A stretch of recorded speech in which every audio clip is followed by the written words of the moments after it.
Alors bonjour à tous, nous sommes donc ici pour ce cours d'interprétation des Écritures. On s'intéresse aux plus anciennes interprétations des Écritures. À partir de quel moment est-ce qu'on dit tiens, je vais essayer de comprendre ce que Dieu me dit au travers d'un texte inspiré. Et on a parlé la dernière fois du mot péchère, puisque c'est le terme qu'on va rencontrer au sens d'interprétation précisément dans la littérature juive antique.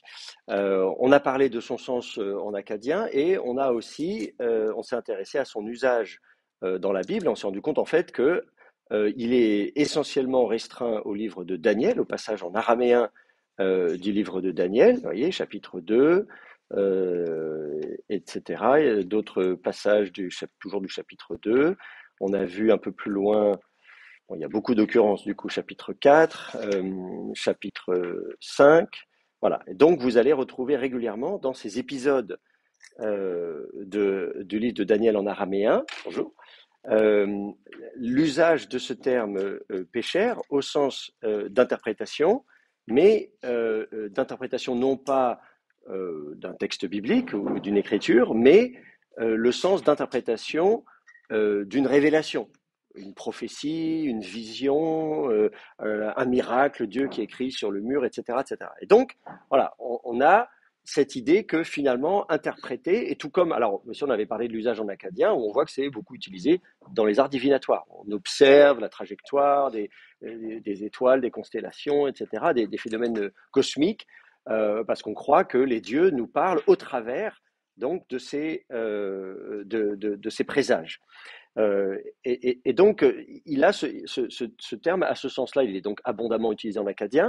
On voit qu'il apparaît en araméen. On ne l'a pas en hébreu dans la Bible. On n'a qu'une seule occurrence. Vous voyez, tout ça, c'est de l'araméen. On n'a qu'une seule occurrence en hébreu, c'est dans Ecclésiaste, chapitre 8, verset 1er. Et l'Ecclésiaste, c'est une composition tardive dans le livre du Qoéleth. Vous avez même un mot grec, etc. Donc, on voit des mots d'emprunt d'époque perse, et même d'époque hellénistique. Donc on voit que c'est effectivement, on n'est pas surpris d'une certaine manière en disant si on doit trouver des mots qui apparaissent tardivement dans la langue hébraïque, on n'est pas surpris que ce soit justement dans le Qoéleth. Euh, donc, quand on comprend que c'est ça le sens du mot interprété, ça va nous éclairer sur justement les plus anciennes interprétations qu'on a du texte biblique, à savoir justement ce phénomène de péchère, les psharim, qu'on va découvrir à Qumran. Alors, le péchère dont j'ai commencé à vous parler et sur lequel on va se pencher aujourd'hui, c'est pas le seul, mais bon, voilà, j'en ai choisi un parce que je me suis dit qu'il bon, c'était mieux de se focaliser sur un qui soit relativement emblématique de ce phénomène, de ce processus. C'est donc le péchère d'Habakkuk, qui a l'avantage d'être bien préservé. On a d'autres rouleaux de la mer Morte qui sont aussi des psharim pour d'autres prophètes, notamment Isaïe, les psaumes, Naoum, etc. Mais celui-ci a l'avantage d'être particulièrement bien conservé. On le voit, on a 13 colonnes inscrites, la 14e était même préparée et a été copiée, donc à part le bas des colonnes qui est malheureusement endommagé, donc il nous manque à chaque fois quelques lignes, donc il y a des trous, mais sinon il est quand même plutôt bien préservé. Le début aussi a été un petit peu endommagé, c'était l'extérieur du rouleau, que l'intérieur du rouleau, lui, est bien préservé. Et donc, on le voit ici aussi d'ailleurs, vous voyez le fait que le, le rouleau, alors comme je vous disais, on en avait discuté, donc le rouleau ne commente que les deux premiers chapitres d'Habakkuk. Le troisième chapitre d'Habakkuk, c'est autre chose, c'est une prière. Et donc, peut-être que c'était volontairement que on s'est arrêté là. L'autre explication, ce serait de dire que à un moment donné, voilà, le scribe n'a pas pu continuer à copier. D'ailleurs, il y a un changement de scribe, c'est le même scribe qui a tout copié, sauf là à la fin. On voit ici en bas de la colonne 12, à un moment donné, on voit que c'est quelqu'un qui a pris le relais, mais il n'a fait que quelques lignes et il s'est arrêté là. Donc, bon, voilà.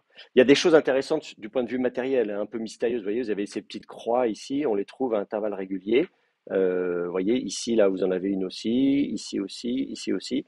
Donc se pose la question, voilà, on a beaucoup de spéculations, vous en avez une là aussi, donc vous avez régulièrement ces petites croix, bonjour, qui sont là un peu partout. Donc voilà, donc, il y a des questions sur concrètement la matérialité de ce texte et sa copie.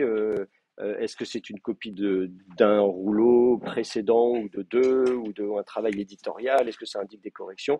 Il y a quelques corrections, il n'y en a pas beaucoup. Là, vous avez, vous voyez, entre les lignes, comme ça, de temps en temps, on a ajouté un petit peu des choses là. Voilà. Il fait partie de ces rouleaux où le tétragramme est écrit en paléo-hébreu. Je ne sais pas si vous voyez là. Euh, vous voyez ici, donc sinon vous avez l'alphabet carré, hein, donc l'alphabet que vous connaissez, que vous avez appris. Là, vous avez un shin avec les trois dents. Voilà, vous avez un tav ici. Vous voyez le jambage du tav. Vous avez un he qui se caractérise par le fait que la traverse dépasse, etc. Le guimel, vous avez un même final, vous avez le aleph, vous voyez, etc., etc. Bon, le haïn qui est là, le lamed, évidemment. Donc ça, vous reconnaissez assez bien cet alphabet, mais là, ce mot-là, lui, il change. En fait, c'est du paléo-hébreu, vous avez yod, he, vav, he, c'est-à-dire le tétragramme. Donc c'est un rouleau dont la copie est à situer au 1er siècle avant notre ère. Il y a, d'habitude, on le situe, vous trouverez souvent des mentions comme quoi il daterait du 1er siècle après Jésus-Christ, la copie, mais en fait, il y a une datation carbone 14 qui a été faite. Je me suis penché sur ce manuscrit justement parce que j'ai écrit un article sur les manuscrits qui utilisent le paléo-hébreu pour écrire le tétragramme. Et donc c'était à l'occasion d'un colloque qu'on avait fait ici à Strasbourg, donc qui a été publié l'année dernière, en 2023. Vous avez un bouquin, alors c'est en anglais, The Scribe in the Biblical World, donc le scribe dans le monde de la Bible. On s'est penché globalement sur les pratiques des scribes, pratique éditoriale du travail donc sur la Bible et dans le monde de la Bible. On est allé voir évidemment du côté des autres cultures de l'époque. Donc j'ai organisé ce colloque ici à Strasbourg et j'ai contribué aussi. Et moi, je me suis intéressé à cette pratique donc d'écrire le tétragramme et d'autres noms divins en changeant d'écriture. Et j'en ai profité. Et donc, comme c'est le cas de celui-ci, je regarde à chaque fois aussi une datation ce critère paléographique. Mais quand on a du carbone 14, c'est très bien. Donc on a fait une datation au carbone 14 qui a donné une datation donc brute, hein, donc vous avez non calibré et après il faut calibrer. Donc j'ai utilisé un logiciel, il y a un outil gratuit hein, qui permet de calibrer les datations au carbone 14, qui vous donne plusieurs solutions. Vous les avez ici. Concrètement, vous avez cette jolie courbe là. Là en vert vous avez des pics qui vous indiquent les solutions, les dates possibles. Les plus probables parce que là on a vraiment un pourcentage à 95%, etc. Mais on sait que le carbone 14 n'est pas toujours très fiable, donc il faut aussi regarder ces autres marges, ces autres traces là qui sont en orange ou je sais pas quelle couleur c'est, qui vous donnent aussi d'autres solutions. Donc grosso modo, on vous dit c'est effectivement à dater du 1er siècle avant notre ère, vous voyez, entre 100 et ça, c'est, vous avez la chronologie, donc l'an 1, l'an moins 50, moins 100, moins 150, moins 200, voilà. Et voilà, donc vous pourriez éventuellement l'avoir même au 2e siècle avant notre ère. Il y a des solutions, il y a des dates éventuellement possibles, mais qui ne sont même pas les plus probables. Vous voyez que c'est quand même assez bas, la courbe est assez basse, les pics sont là. Donc il faut le dater, disons, du 1er siècle avant notre ère. Et tout ce qui est en vert, les solutions sont équiprobables. Oui? En fait, je voudrais savoir pourquoi c'est de la chromatographie en fait C'est le carbone 14. Ah oui, non, non, pardon. Là, on fait du carbone 14, hein, donc c'est la quantité de cet isotope radioactif de carbone dans l'atmosphère, hein, qui circule dans l'atmosphère, on le respire, tout ça, et quand on meurt, la quantité de carbone 14 va décroître à un rythme qui est connu. Voilà. Donc on connaît la vitesse de dégradation de carbone 14 dans un organisme, hein. Alors là, ce qu'on date, c'est le support, hein, c'est la peau animale. Donc on date la mort de l'animal qui a servi de copie, hein, c'est ça. Il est mort, donc on prend, il y a sa peau, donc c'est du support organique, que ce soit animal ou végétal. Et donc on peut comme ça dater, en tout cas proposer. Et alors pourquoi il y a plusieurs solutions? C'est précisément parce que la quantité de carbone 14 dans l'atmosphère varie en fonction des époques. Donc, si vous voulez, voilà, c'est comme si vous percez une bouteille et donc l'eau, elle va se vider. Mais il faut savoir combien il y avait d'eau au départ. Donc voilà, c'est donc le moment où vous tuez l'animal, voilà, c'est comme si vous percez la bouteille qui va se vider. Vous avez une quantité de carbone 14 comme une quantité d'eau dans la bouteille. Donc la bouteille va se vider, le carbone 14 va diminuer, mais comme la quantité au départ, voilà, la contenance initiale de la bouteille d'eau, voilà, c'est comme si vous achetiez une bouteille pas la même contenance. Donc forcément, même si à la fin vous avez deux bouteilles d'eau qui ont la même quantité d'eau qui reste, on dit, ah, il y a la même quantité d'eau dedans, oui, mais combien il y en avait au départ? Et donc, comme la quantité de carbone 14 varie en fonction des époques dans l'atmosphère, quand on fait de carbone 14, on a plusieurs solutions en général. Voilà. Et donc, on fait des probabilités. Donc, c'est jamais une solution, comment dire, c'est jamais certain. Bon, déjà, il ne faut pas qu'il y ait de contamination, parce que si vous prélevez typiquement sur un manuscrit comme ça qui a été beaucoup manipulé, le risque, c'est que ce que vous prélevez, c'est, je ne sais pas, le mégot de cigarette du chercheur. Je ne sais pas si vous avez vu les images des années 50-60, les gens qui travaillent sur les manuscrits de la mer Morte, on les voit comme ça avec, en train de fumer. Aujourd'hui, on mettrait des gants, on ferait plein de trucs. Mais bon, à l'époque, on n'avait pas toutes ces précautions. L'archéologie n'avait pas encore toutes ces méthodes modernes n'étaient pas utilisées. Le carbone 14, c'est une méthode qui est inventée à la fin des années 40. Donc, au moment où on découvre ce rouleau en 47, carbone 14, la datation n'existe pas. Donc, on ne peut pas imaginer qu'on va pouvoir faire ça quelques années plus tard. Donc, et puis en plus, à l'époque, il fallait des gros échantillons. Donc voilà, donc le carbone 14 a ses problèmes en soi, mais quand on a un échantillon qui n'est pas contaminé, qu'on a des résultats qui ne sont pas délirants, là, c'est pas du tout délirant, hein. On aurait un résultat à moins 500 ou plus 500. Là, on dirait non, il y a un problème, il y a un demi-millénaire d'écart. Donc, on a parfois des solutions complètement aberrantes et on comprend qu'on a mal daté et que le prélèvement est contaminé. Mais là, en l'occurrence, c'est tout à fait possible. C'est juste que, comme je vous dis, on avait plutôt tendance à le dater du premier siècle de notre ère, et c'est plutôt premier siècle avant Jésus-Christ. Alors, la raison pour laquelle on datait plutôt du début du premier siècle, c'est parce qu'il y a des caractéristiques paléographiques dont on estimait qu'elles étaient caractéristiques de l'époque hérodienne. On dit, ah, mais ça arrive avec l'époque d'Hérode, donc c'est plutôt ça. Bon, bah, c'est juste qu'on s'est trompé, oui. Mais est-ce qu'on sait combien de temps les personnes pouvaient garder des parchemins en vierge?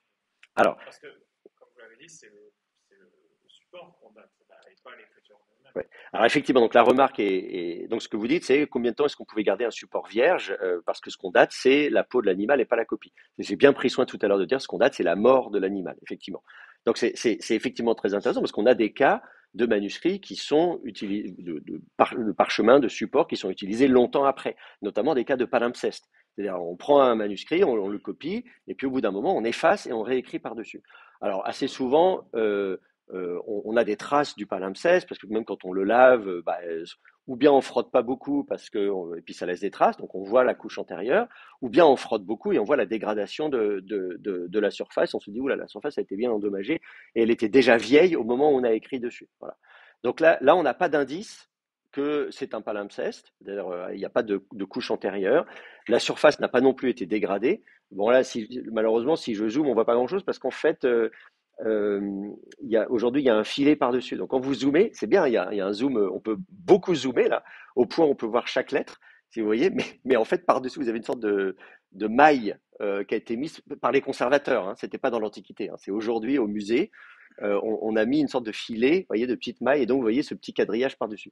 Donc ça, malheureusement, ça fait qu'on a un peu de mal à étudier à analyser la surface du parchemin. Mais voilà, ce que je peux dire, c'est que la surface du parchemin, elle n'est pas du tout endommagée, il n'y a aucune trace d'usage antérieur. Et on imagine mal qu'on va préparer un rouleau et puis qu'on va attendre 100 ans avant de l'utiliser. Donc, on peut attendre moi, je veux bien qu'on attende quelques années à la limite. Même ça, je suis pas convaincu parce que voilà, on a besoin de parchemin, on va le préparer, on va faire, et puis on n'a pas de raison de. Mais on peut imaginer qu'à un moment donné, quelqu'un soit distrait et qu'il ait oublié qu'il avait des feuilles de parchemin qui restaient quelque part. Bon, voilà. Mais ça, j'y crois pas trop. Non, là, dans le cas présent, la différence de datation, comme je vous dis, c'était juste que les datations qui étaient proposées étaient basées sur des critères paléographiques, donc c'est la forme des lettres. L'idée étant que la forme des lettres évolue avec le temps, et on avait dans l'idée que la forme des lettres évoluait de façon linéaire. Donc, dans les années 40, comme ça, Birnbaum disait par exemple, eh bien, tous les 15 ans, il y a voilà, une innovation. Tiens, la forme d'une lettre va changer. Voilà. Et puis, Frank Cross, qui a beaucoup travaillé dessus dans les années 50-60, qui a fait des tableaux, il est devenu un peu le standard, la norme, voilà, le canon de la paléographie, disait, lui, grosso modo, tous les 20 ans. Lui, il mettait tous les 20 ou 25 ans, on va dire tous les quarts de siècle. Alors là, on passe à ça, on passe à ça, on passe à ça. Alors qu'en fait, ce dont on se rend compte aujourd'hui, c'est qu'il peut y avoir des périodes assez longues où l'écriture n'évolue pas. Les scribes sont super constants et donc on va avoir du mal. Je vois typiquement entre le 8e et le 7e siècle avant notre ère, ça bouge pas beaucoup. Pour ce qui est du paléo-hébreu, justement, entre le 6e et le 4e, on ne sait pas trop. Voilà, voilà. Donc, et puis d'un seul coup, hop, ça évolue très vite. Pour la cursive araméenne, typiquement, à l'époque achéménide, on a 200 ans, c'est très stable, parce qu'on imagine que les scribes dans tout l'empire achéménide étaient formés en disant c'est comme ça qu'il faut écrire, vous allez me copier, vous savez, quand vous apprenez à écrire, etc. Bon, donc ils écrivaient tous pareil, ce qui est assez impressionnant, parce que on a des manuscrits à des milliers de kilomètres l'un de l'autre. Moi, je ne sais pas vous dire, vous voyez, un texte araméen du 5e siècle avant notre ère, je ne sais pas vous dire s'il a été trouvé en Égypte ou en Ouzbékistan. Ils écrivent tous pareil, les scribes. Après, on va avoir une diversification de l'araméen, justement quand l'araméen n'est plus centralisé. Et donc, je vais pouvoir vous dire, quelques siècles après, ça vient de Palmyre, ça vient de Pétra en Abathène, ça vient... Parce qu'on écrit araméen, mais la forme des lettres évolue. Bon. Et donc, voilà, donc il y a des périodes comme ça, lentes et rapides. Donc on ne peut pas se contenter de dire tiens, il y a tel et tel truc, voilà, et je vais compter comme ça, et ça va me faire des schémas tous les 20 ou 25 ans. De la même manière, on avait dans l'idée que la forme des lettres allait forcément évoluer de la façon la moins sophistiquée à la plus sophistiquée. Bon, ça, c'est aussi, comment dire, l'idée moderniste du 19e siècle, l'évolution des civilisations. On part des sauvages et on aboutit à la civilisation, etc. Bon. Et donc, on a dans l'idée que les formes les plus sophistiquées, avec les belles ornementations, etc., c'est forcément les plus tardives. Donc, ces manuscrits-là, on dit, ah, ça, c'est la fin de l'époque hérodienne, ou même le 2e siècle après Jésus-Christ. Et puis finalement, on a fait du carbone 14 et on en trouve déjà avant. En fait, on peut tout à fait imaginer que les deux écritures cohabitent en même temps et qu'il y a des scribes qui disent moi j'aime bien quelque chose d'un peu plus raffiné et d'autres pas du tout, ou bien que ça dépend du manuscrit qu'on copie. Si c'est un manuscrit biblique, on va faire des belles lettres. Vous voyez, comme je sais pas, moi je peux prendre une belle plume et vous faire des belles trucs s'il faut, mais dans la vie de tous les jours, j'écris pas comme ça. Donc voilà, donc en fait, on est en train de relativiser, il y a eu un processus comme ça de dire faut pas se précipiter, et donc de remise en question finalement de la datation paléographique. Et donc, je suis souvent beaucoup plus prudent. Moi, j'ai des collègues qui vont vous dater un manuscrit à 20 ans près. Ouais, donc, on va vous dire, ce manuscrit a été copié entre 75 et 50 avant Jésus-Christ. Vous voyez, typiquement, Émile Puech, il fait ce genre de choses. Alors, tout le monde est très impressionné par lui. Alors que l'anglois, lui, il va dire, ouais, bon, 1er siècle avant notre ère. Alors, on va dire, l'anglais, il connaît rien. Puech, lui, il s'y connaît. En fait, non. C'est qu'en fait, on est incapable de dater de façon aussi précise. D'ailleurs, un scribe lui-même, la carrière d'un scribe peut durer plus de 25 ans. Donc le pauvre scribe, on va dire ah bah non, t'as plus le droit d'utiliser telle forme de lettre parce que etc. Donc vous voyez, donc typiquement les innovations qu'on a et qui étaient souvent vues comme étant typiquement hérodiennes, c'est par exemple ce aleph que vous voyez ici où le jambage gauche et la traverse se font sous forme de chevron. Vous voyez, vous le faites tac tac comme ça, et ça on disait ah le aleph comme ça par rapport à un aleph où le jambage gauche arrive plus bas que le sommet. On dit ça, c'est une innovation d'époque hérodienne. Ouais, donc ça, on disait typiquement, ah, ça c'est à l'époque hérodienne qu'on a ça. Donc ce manuscrit-là ne peut pas dater d'avant. Bon. Et puis un certain nombre d'autres caractéristiques comme ça qui faisaient dire, ah non, non, non, ça c'est plutôt premier siècle de notre ère. Donc si vous regardez même encore le volume d'index, le dernier volume dans la série des DJD, des Discoveries in the Judean Desert, ou le volume, je ne sais plus combien, 39 ou je ne sais plus combien, le dernier là où le volume d'index et de présentation générale fait par Emmanuel Tov, il va vous dire ce manuscrit, c'est voilà, entre 1 et 68 après Jésus-Christ, enfin, 68 étant la fin évidemment de la période hérodienne, donc il va dire ça, premier siècle de notre ère. Je veux dire, en fait, non, c'est pas le cas. Au niveau de la paléographie, il faut maintenant reconnaître qu'il y a manifestement des formes de lettres qui existaient déjà au 1er siècle avant notre ère. Et voilà, et pour ça, on a du carbone 14. Il y a d'ailleurs d'autres datations carbone 14 qui ont été faites récemment. Et il y a un article sous presse par des collègues hollandais qui va dans ce sens-là aussi. Donc ce que je dis depuis 10 ans, à savoir que les manuscrits sont souvent un peu plus anciens que ce qu'on a voulu le dire, c'est confirmé par ces nouvelles datations carbone 14 qui seront publiées bientôt. Voilà.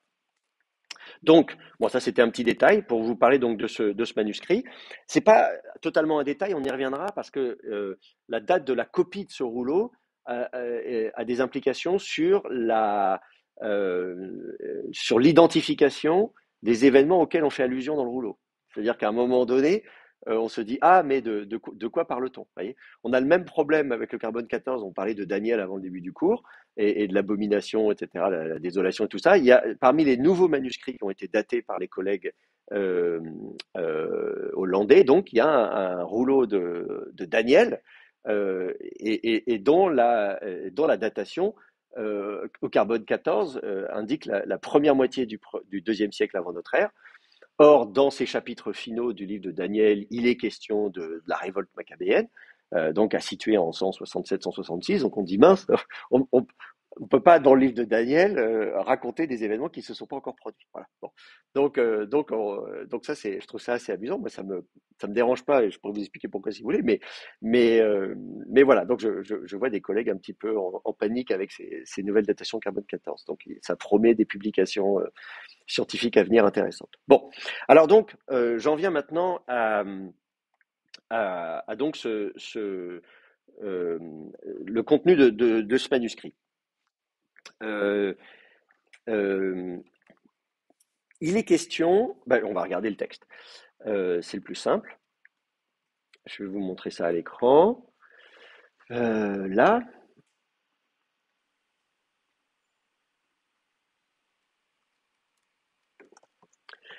donc son sigle, hein, c'est 1QP-HAB, pêcheur d'Habacuc.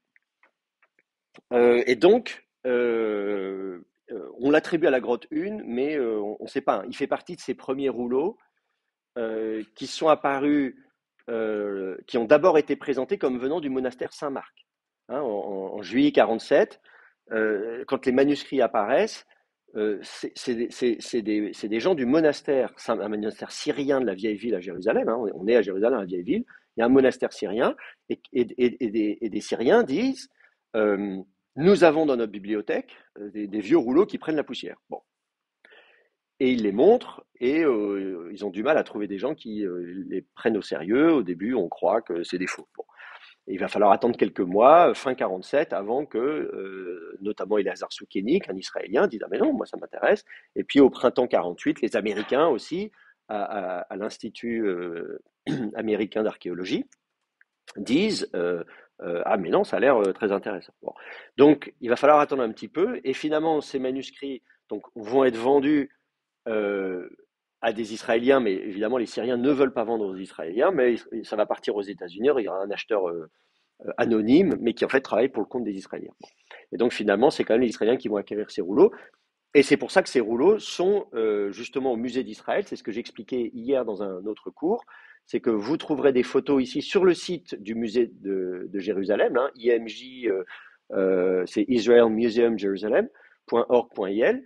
Et donc vous avez comme ça, eux, ils ont quelques-uns de ces rouleaux, les beaux grands rouleaux, alors que les autres rouleaux de la mer Morte, en fait, ont été achetés par les antiquités jordaniennes après la guerre. Hein, c'est donc à partir de 49, Roland Devaux fait des fouilles et là il va travailler avec Cando l'antiquaire pour acheter et ceux-là vous allez les trouver. Donc ils étaient dans le musée.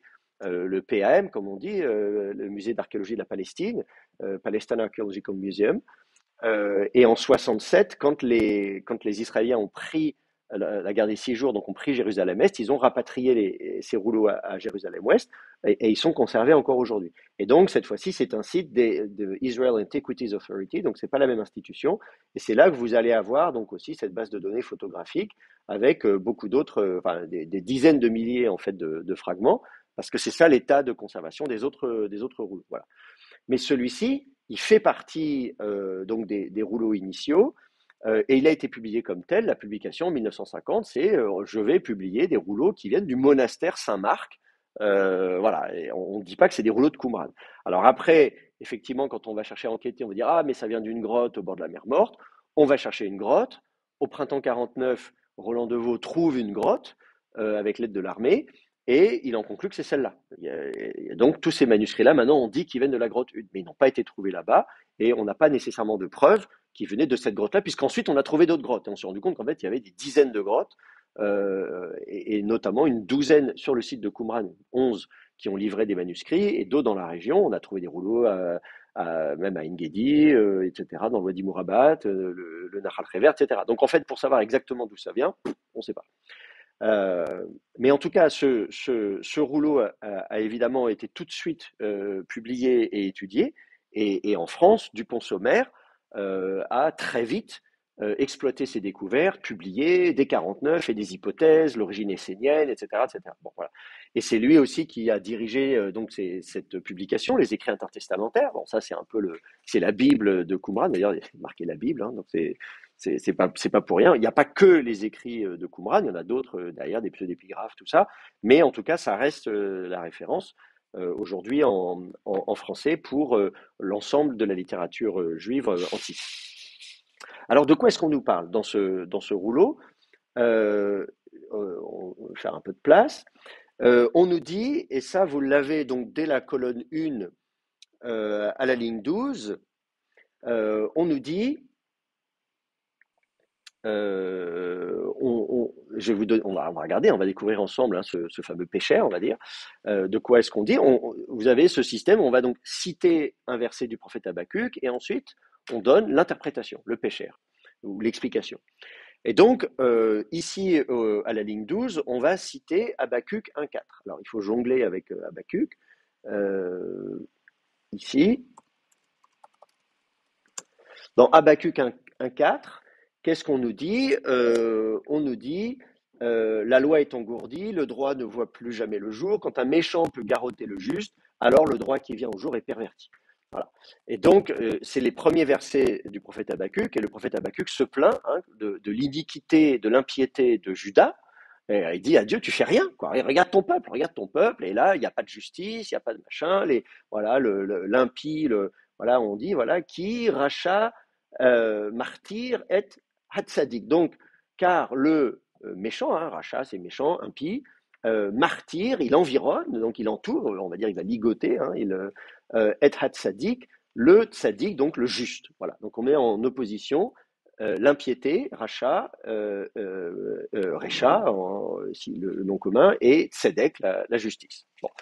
Et donc le pécheur va donc citer, voyez ce passage qui racha martyr et tzaddik, voilà, donc on cite ça, et ensuite Pichero, voilà, son interprétation. Alors son interprétation, avec un pronom suffixe, hein, troisième masculin singulier, son interprétation, quel est l'antécédent de ce pronom suffixe? C'est ce qui précède, c'est la citation, le verset, on pourrait dire. Hein. Et on nous dit Pichero Haracha. Donc on dit le rachat dont il est question dans Habakkuk, hein, le méchant, l'impie qui vient comme ça entourer le juste, eh bien on dit Hu HaKohen Haracha. C'est le prêtre l'impie. Et donc forcément, rachat, on se dit, bah oui, on vient de dire de quelqu'un qu'il est qualifié de rachat, donc bah oui, on va dire oui, il est rachat. Là, on précise qu'en fait, c'est un prêtre. Et on ne dit pas juste un prêtre impie, Cohen Racha, Ha Cohen, Ha Racha, le prêtre impie. Vehat Sadik et le juste, hein, puisqu'il est question dans Habakkuk du juste. Qui est ce juste? Hu Moré Hatzedek. C'est lui, donc, c'est l'enseignant de justice. Et donc, vous voyez comme ça introduit deux personnages. On dit, voilà, dans l'Habakkuk, on nous parle, il y a un méchant et un juste, et il y a un méchant, donc un impie qui vient faire du mal à un juste. Et donc on dit, bah voilà, l'interprétation de ça, de quoi est-ce qu'on parle dans ce verset? En fait, moi je vais vous le dire, celui dont on parle, c'est donc, on a donc d'un côté le prêtre qui est méchant, et de l'autre côté, donc qui est impie, et d'autre côté, on a l'enseignant de justice. Et on retrouve Tzedek, donc Tzadik. Donc là, c'est pas très compliqué, effectivement, de faire le parallèle. On voit que c'est assez bien. Alors donc, on a donc deux titres, prêtre impie et maître de justice, comme c'est l'expression consacrée en français, pour cette expression-là. Alors, ici, le prêtre impie, vous remarquez qu'il y a des crochets. Vous voyez, les crochets vous disent qu'en fait, le texte est malheureusement endommagé. Et vous avez vu effectivement les photos de la colonne 1. Là, vous avez vu que c'est pas tip top. La colonne 1, elle est pas, elle est effectivement en piteux état. Et donc, effectivement, quand quand on arrive là comme ça, vous voyez, vous avez Hu Moré Hatzedek, là, vous voyez. Vous avez la fin du verset ici, hein, Et Hatzadik. Donc ça, vous avez la fin ici du, je ne sais pas si je peux zoomer un peu. Ici, vous avez la fin de la citation. Alors, dans le péchère, on n'a pas de, comment dire, on n'a pas deux typos différentes pour distinguer la citation et ensuite le commentaire. On n'a pas non plus de guillemets, vous voyez. Donc, bon, on a plein d'outils aujourd'hui, comme si vous avez un commentaire biblique, on va mettre un truc en italique ou je ne sais quoi, ou de machin. Bon, voilà, ça n'existe pas à l'époque. Donc, mais vous avez donc la fin de la citation, et puis ensuite, vous avez le commentaire, le péchère, l'interprétation. Et donc, vous avez ici Moréat Tzedek. Donc, l'expression ici, prêtre impie, elle est restituée à cet endroit-là, mais elle apparaît ailleurs. Vous l'avez à plusieurs reprises dans ce rouleau. J'ai regardé les occurrences. Colonne 8, ligne 8. Colonne 9, ligne 9. Bon, c'est une coïncidence. Colonne 11, ligne 4. Colonne 12, ligne 2, ligne 8. Donc, on l'a à plusieurs reprises. On l'a aussi quelquefois en dehors du pécheur d'Habakkuk. On l'a dans deux autres rouleaux à Qumran, l'expression complète, en 4Q 163. Et 4Q 163, c'est un péchère d'Isaïe. Donc c'est aussi un péchère, pas sur Habakkuk, mais sur Isaïe. Et on l'a aussi en 4Q 171, et là c'est un péchère des psaumes. Donc c'est aussi un péchère, mais cette fois-ci du livre des psaumes. Donc ce qui est très intéressant, c'est de voir donc cette expression consacrée, prêtre impie. Voilà, on ne la trouve pas partout. On s'attaque aux prêtres, qu'on considère comme étant impies, ce qui n'est pas forcément nouveau, parce que vous l'avez déjà, même dans la Bible hébraïque, Isaïe, chapitre 28, etc. Enfin là, vous avez, vous les prêtres, etc., vous êtes des ivrognes, des machins, des trucs, voilà, on va condamner, ils prennent des, comment on dit ça en français, des bribes, des pots de vin, etc., etc. Voilà. Donc les prophètes, même dans la Bible, condamnent les prêtres. Mais là, on a quand même l'expression Hakohen Haracha. On a vraiment cette expression précise. Et comme par hasard, ça n'apparaît que dans des psharim. Habakkuk, Isaïe et Psaume. Alors, petite parenthèse, c'est marrant de voir qu'on a un péchère sur les psaumes. Parce que bon, Habakkuk, c'est un prophète, donc oui, le prophète prophétise, donc quelle est la prophétie de ce prophète? Un prophète, il annonce des choses, et donc on va regarder l'accomplissement. Donc oui, l'accomplissement de la prophétie d'Habakkuk, c'est ça. Isaïe pareil, l'accomplissement du prophète Isaïe, c'est ça. Mais les psaumes, alors on se rend compte que, bah oui, en fait, les psaumes font aussi l'objet d'interprétations de type péchère. Donc on se dit, oui, il y a aussi un sens dans les psaumes, une prophétie des psaumes. Ce qui s'explique très bien quand on sait que David, à qui on attribue les psaumes de manière générale, le psautier, c'est pas toujours lui, mais enfin en général, les David, c'est quand même lui, le personnage central du livre des psaumes. Il est présenté dans le livre de Samuel comme étant un prophète. Il est prophète. Donc, le livre des psaumes est considéré comme un livre prophétique, qui fait partie des prophètes. Alors bon, maintenant, qui est ce prêtre? Alors, il faut regarder un peu plus loin pour comprendre. Il faut aller voir à la colonne 8. Je disais notamment à la ligne 8, il apparaît. Regardez ce qu'on nous dit. On nous dit, donc encore un péchère d'un autre verset, on dit Al-Hakohen Harasha, donc c'est à propos du prêtre impie, et on nous dit Asher Nikra Al-Shem Haemet, donc qui était appelé, le verbe kara, Nifal, il était appelé Al-Shem Haemet sur le nom de vérité. Et donc, je vous lis la traduction de Dupont-Sommer. L'explication de ceci concerne le prêtre impie, qui fut appelé du nom de vérité au début de son avènement, mais quand il exerça le commandement sur Israël, son cœur s'éleva, et il abandonna Dieu, et il trahit les préceptes à cause des richesses. Et il vola, et il amassa des richesses d'hommes violents qui sont en révolte contre Dieu. Et il prit les richesses des peuples, accumulant sur lui les pires iniquités. Et il mena une conduite abominable en toute espèce de souillure impure. Voilà. Donc, on nous brosse le portrait, c'est là qu'on nous décrit un peu le personnage, ce prêtre impie. On nous explique qu'au début, tout allait bien, il était appelé du nom de vérité, et on dit Bitrilat Omdo, donc au début, le trila, c'est le commencement, omdo, donc de sa tenue, hein, le verbe amad, c'est se tenir, de l'action de se tenir.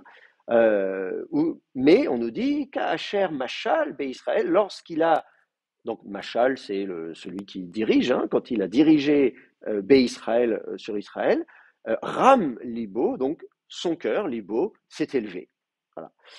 Vaya Azov, et il a laissé, un verbe Azav, c'est laisser, il a laissé et elle, Dieu. Voilà, il a laissé elle.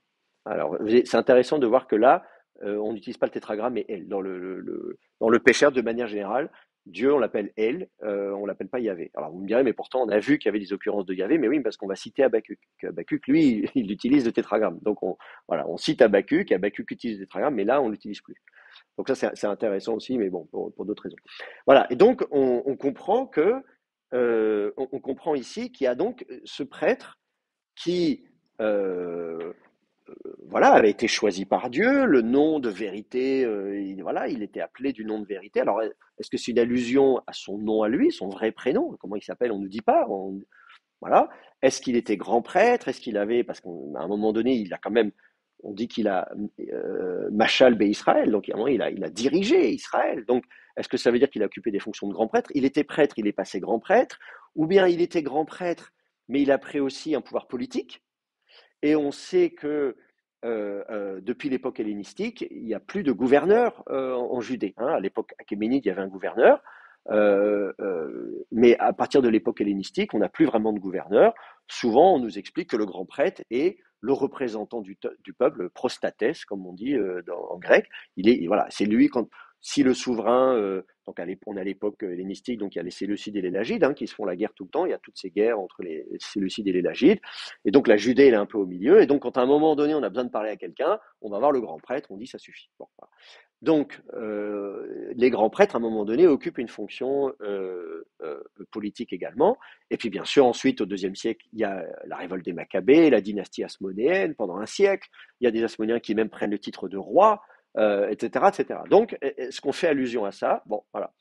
Mais en tout cas, on nous dit qu'il est devenu impie et au début, il s'est bien comporté, mais voilà, ça lui est monté à la tête, manifestement, quand il s'est retrouvé le patron et il s'est dit, tiens, voilà. Et on nous dit qu'il a volé, qu'il a amassé des richesses, donc on lui reproche notamment une forme de cupidité et du vol. Et puis après, on nous explique qu'il a, voilà, il a une conduite abominable, en toute espèce de souillure impure. Voilà, on dit qu'il a fait des choses abominables, mais on ne nous dit pas quoi. Bon. Euh, voilà. Donc ça, c'est pas, voilà, on n'a pas plus de détails que ça. Si vous regardez un peu plus loin, donc colonne 9, ligne 9, on nous parle de nouveau de lui. Je trouve ça intéressant qu'il faille aller jusqu'à la colonne 8 d'ailleurs pour qu'on nous parle de lui en détail. Il y a une introduction à la colonne 1. On dit au début, voilà, il y a le prêtre impie et puis le maître de justice. Et après, concrètement, pour savoir de qui on parle, il faut aller jusqu'à la colonne 8. Ça a fait dire à certains que le pécheur d'Habakkuk est lui-même un document composite, qu'une première moitié parlait d'autre chose et la deuxième moitié parlait de ça, etc. Donc il y a des questions rédactionnelles, de phases rédactionnelles du pécheur d'Habakkuk, comme on le ferait pour n'importe quelle œuvre littéraire. Mais bon, je ne vais pas vous embrouiller avec ça ce matin. Alors donc, ce qu'on nous dit sur lui, on nous dit, donc ligne 9 et suivante, je lis là encore la traduction de Dupont-Sommer. L'explication de ceci concerne le prêtre impie, qu'à cause de l'iniquité commise contre le maître de justice et les hommes de son conseil, Dieu a livré aux mains de ses ennemis, afin de l'humilier par un coup exterminateur, dans les amertumes de l'âme, parce qu'il avait agi d'une façon impie à l'égard de ses élus. Bon. Donc on nous dit, toujours à propos de lui, que, outre tout ce qu'il avait fait de mal, qu'on nous a dit tout à l'heure, on explique qu'en plus, il a commis une iniquité contre le maître de justice. Vous voyez, donc on nous dit Pishro al-Hakohen Harasha, et on nous dit Asher Be'avon More. Alors, vous voyez, Avon écrit avec deux vaves. Ça nous paraît un peu bizarre hein, quand on étudie l'hébreu biblique, mais c'est pas inhabituel à Qumran. Comme le vav est utilisé comme mère de lecture, et on ne sait pas s'il faut lire on. Si vous avez juste ayin vav nun, vous pouvez le lire on ou un. Si vous avez deux vav, vous savez que le vav est consonne. Donc, on sait que c'est avon. Et avon, bah, vous connaissez, c'est la faute, hein, évidemment. Donc, qui, donc, par la faute Moré Tzedek du maître de justice. Alors la faute du maître de justice, c'est pas la faute commise par le maître de justice, c'est la faute commise contre le maître de justice. Ça, c'est les problèmes des constructions génitivales. Hein, vous avez, quand on dit génitif objectif, génitif subjectif, vous avez fait tout ça en grec aussi, j'imagine. Enfin, c'est le problème assez classique dans les langues. Euh, et on dit ve'anche etzato, atzato. Donc, c'est les hommes de son conseil. Eh bien, on nous dit quoi? Natno, ou Netano, oui, c'est Netano, elle. Donc, Dieu l'a donné, Beyad Oivav, dans la main de ses ennemis, Léanoto, donc pour l'affliger. Euh, ou Benega, les. Comme ça. Alors, attendez, qu'est-ce qu'on nous parle de là? Les. Ah oui, donc les balais, euh, Méroré, ah oui, c'est une construction un peu bizarre, ouf, euh, pour affliger dans l'amertume de l'âme. Comment il a traduit du sommaire dans les amertumes de l'âme. Bon, d'accord, pourquoi pas. Euh, Ba'avour, Asher, Ha'reshia, donc à cause de ce que il a, Hirshia, donc il a fait du mal, hein, la racine Racha Méoïfil, il a fait faire du mal, Al Bechiro, donc sur son élu. Hein, Bachour ou Bechir, c'est son élu. Donc voilà, donc il a donc fait du mal à son élu, et donc il a été condamné pour ça. Bon, et alors euh, il a été affligé, il a été humilié, il a été condamné. Euh, Et en tout cas, il a été livré à ses ennemis. Bon, donc c'est ce qu'on dit, hein, voilà, Netano, Elb. Donc on se dit, ok, à un moment donné, ce prêtre impie, ça se termine mal pour lui. Donc on apprend, donc au début ça allait bien, après il s'est enorgueilli, il est devenu méchant, il a volé, il a fait du mal, il s'est notamment mal comporté contre le maître de justice, et du coup à cause de ça, Dieu l'a livré à ses ennemis.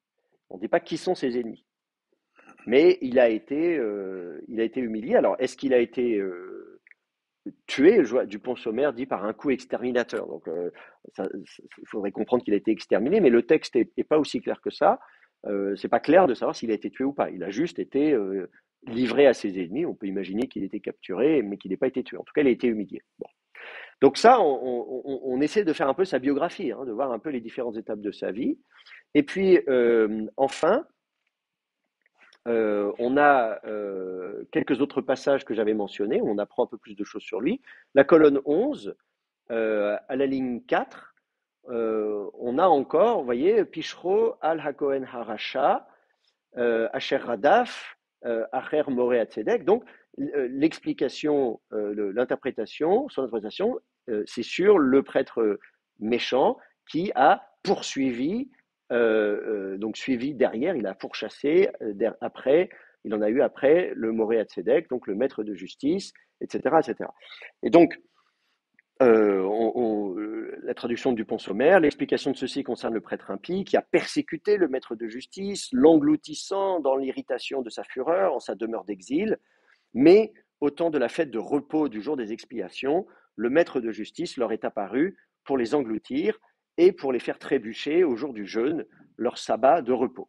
Donc ici, on explique à nouveau que le prêtre impie s'en est pris au maître de justice. Il l'a pourchassé, hein, poursuivi. Il l'a envoyé en exil, hein, puisqu'il est question ici de Galout. Hein. Donc il est question de sa maison d'église, hein, d'exil, Beth Galuto. Donc on se dit, ok, donc le maître de justice, à un moment donné, s'est fait pourchasser et est parti en exil. Mais on y dit ou Beketz Moed Menuchat Yom Hakipurim, donc, mais à la fin de la fête du repos du jour des Kippourim, donc c'est Yom Kippour, hein, c'était la semaine dernière, hein, donc c'est en ce moment, On nous dit là, Hophia Alehem, il leur est apparu, euh, euh, euh, euh, les Bolham, donc pour les engloutir, etc., etc. Bon. Donc, on comprend que à un moment donné, le maître de justice est parti en exil, mais qu'ensuite il s'est passé quelque chose, un jour de Yom Kippour, où il leur est apparu. Donc on suppose, on ne sait pas qui c'est, mais on suppose que c'est le maître de justice. Il avait été exilé, il revient d'exil. C'est voilà le maître de justice de le retour. Voilà, il revient, il n'est pas content. Et donc, et là il y a sa vengeance, un truc comme ça. Euh, et ça se passe le moment du Yom Kippour. Bon, à Yom Kippour. Bon.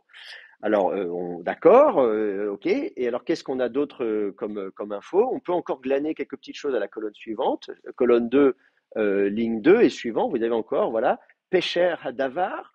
Alors, c'est intéressant parce que là, on n'a pas Pichero. On a l'explication de la parole.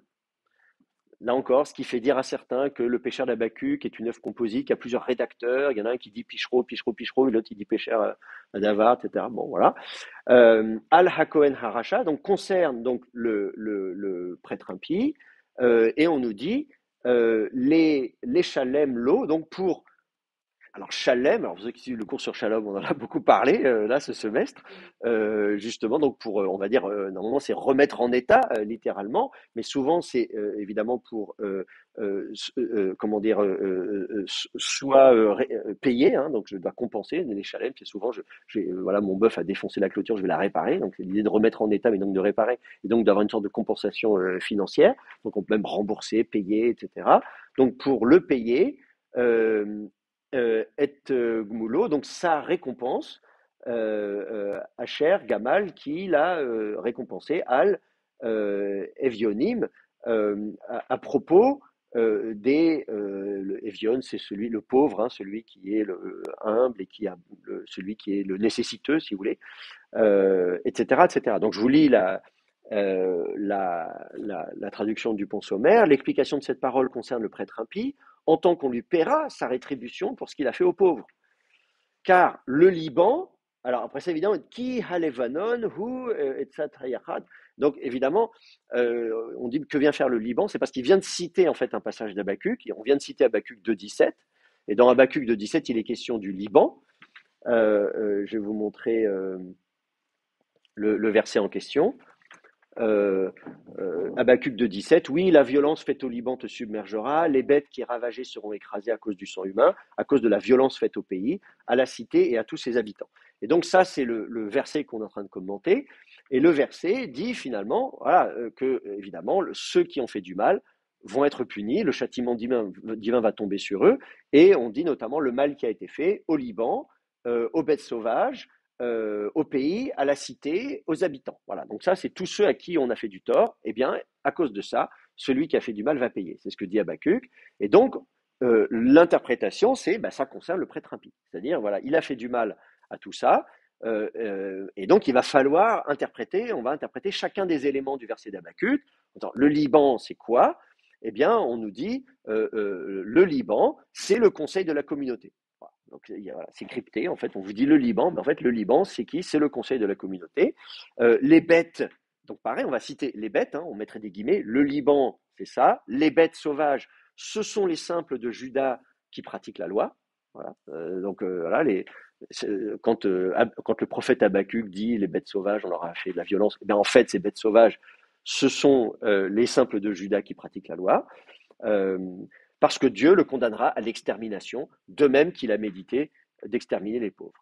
Et quant à ce qu'il a dit, deux points ouvrez les guillemets, et là on cite de nouveau Habakkuk, à cause des meurtres commis dans la cité et de la violence infligée au pays, fin de citation, telle est l'explication de ceci, la cité c'est Jérusalem, dans laquelle le prêtre impie a commis des actions abominables et souillé le sanctuaire de Dieu.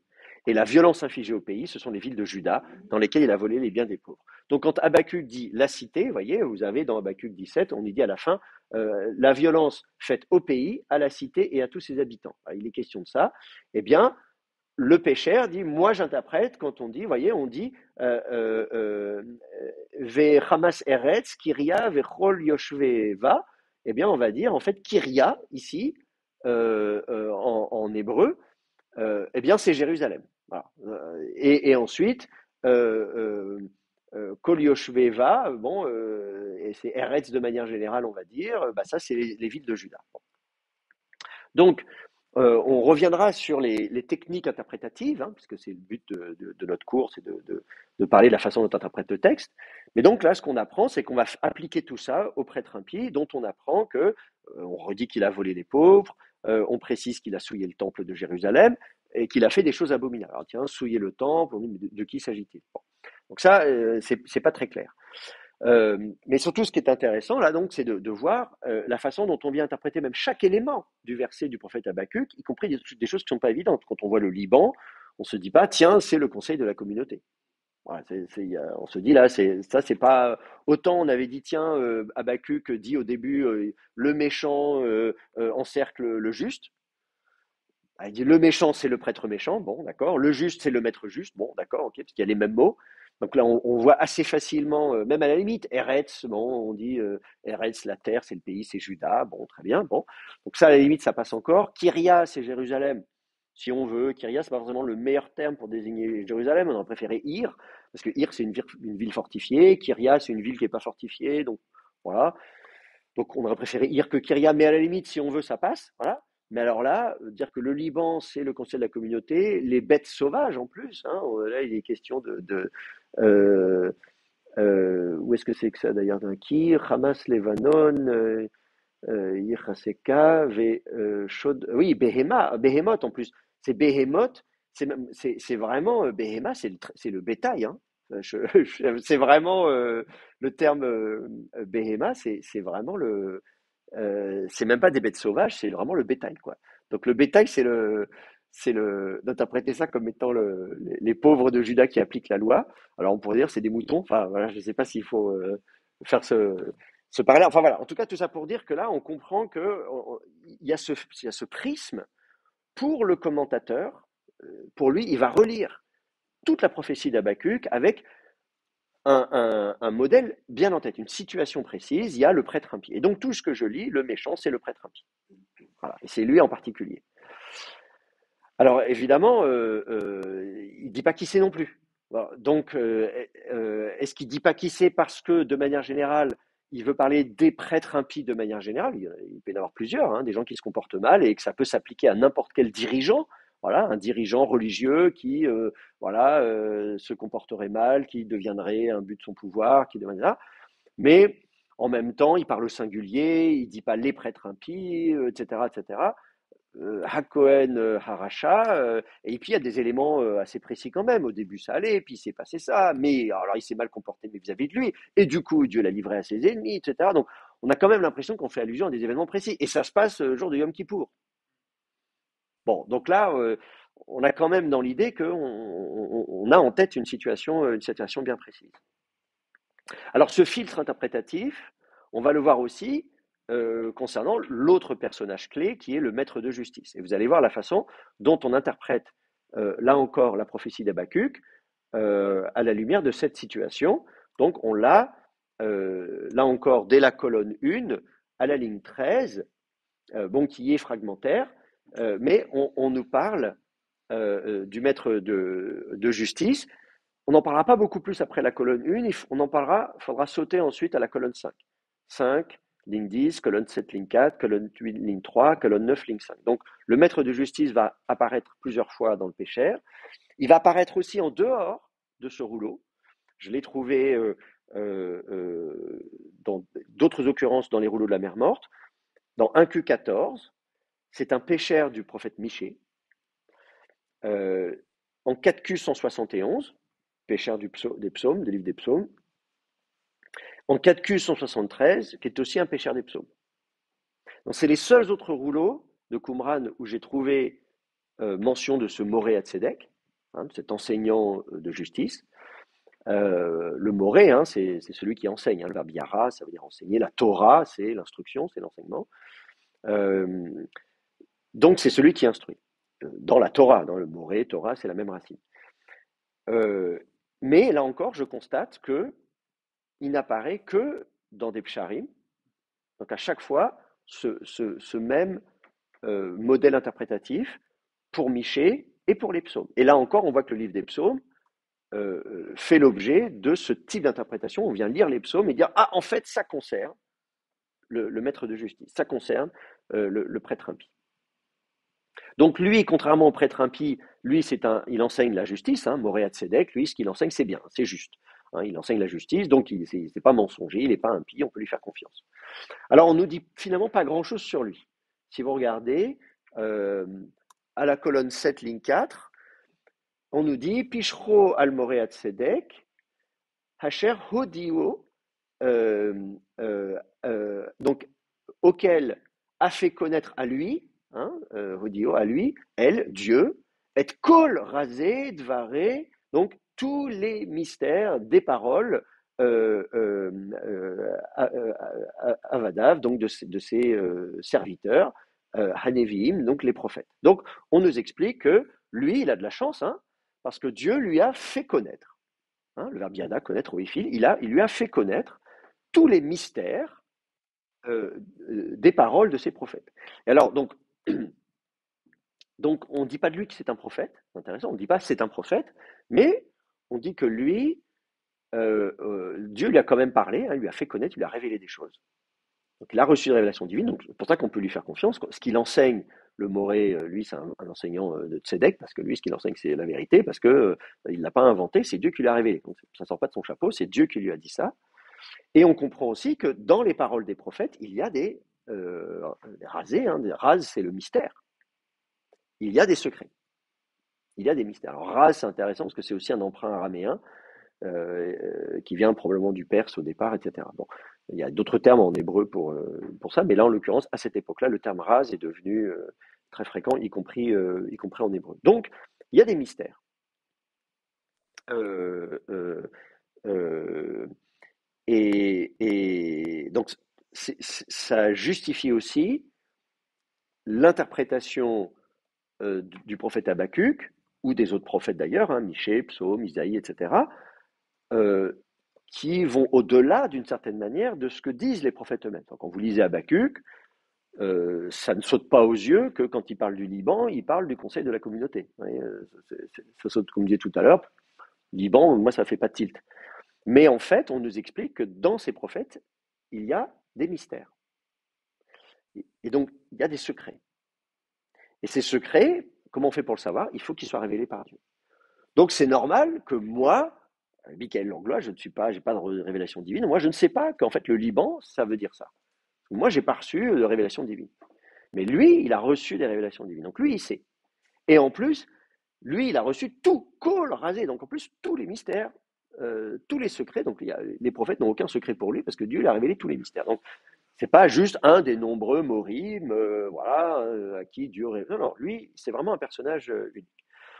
Pour le reste, c'est les mêmes passages que ceux qu'on a vus tout à l'heure. Le maître de justice, on comprend qu'il a été donc persécuté par le prêtre impie, qu'il a été exilé par lui, et qu'à un moment donné, peut-être il est revenu, etc., etc. Bon. Alors, qui sont ces deux hommes et à quelle époque est-ce qu'on peut situer cette œuvre littéraire? C'est important parce que ce qu'on a là, c'est donc la plus ancienne interprétation des Écritures. Si vous me dites à partir de quand est-ce qu'on interprète les Écritures, voilà, c'est là où on voit explicitement un texte qui se présente comme étant un commentaire linéaire. Je prends le prophète Habakkuk et je vais vous dire verset par verset comment comprendre le prophète Habakkuk. Voilà. Donc ça, c'est la plus ancienne attestation. Donc depuis combien de temps on fait ça? Alors, ce que je remarque, c'est que évidemment, on ne nous dit pas qui est le prêtre impie et qui est le maître de justice. Si on nous dit leur nom, ce serait quand même plus facile. Vous voyez, c'est comme dans l'Exode, quand on dit le pharaon fit ceci, le pharaon, alors tout le monde veut savoir de quel pharaon c'est, est-ce que c'est Ramsès II, est-ce que c'est... Mais qu'on nous le dise, comme ça, voilà. Mais non, on ne nous le dit pas, le pharaon. Donc là, c'est le prêtre impie. Bon. Alors en fait, il y a quand même un nom qui est mentionné dans le Pécher d'Habakkuk, c'est à la colonne 5 et à la ligne 9. À la colonne 5 à la ligne 9, on nous dit Pishro al bet Avshalom ve anche atzatam. Donc son interprétation, c'est au sujet de la maison d'Absalom et les hommes de son conseil, ou de leur conseil, littéralement. Bon. Donc, voilà, il y a un certain Absalom. Et on parle de sa maison. Alors, vous savez, une maison, c'est la maisonnée, ça peut être la dynastie, la maison la maison d'un tel, c'est la famille, quoi, on va dire. Bon. Alors, on est un peu surpris parce qu'on était habitué à avoir des titres, et donc on se demande si là aussi ça pourrait être un titre. Maison d'Absalom, est-ce que c'est Absalom, il s'appelle vraiment Absalom, ou est-ce que c'est, on va là encore faire un parallèle, il incarne quelque chose. S'il incarne quelque chose, on a un bon candidat, c'est dans la Bible hébraïque, dans le deuxième livre de Samuel. Vous connaissez Absalom? C'est un des fils de David. Donc, dans le deuxième livre de Samuel, Absalom, c'est le troisième fils de David.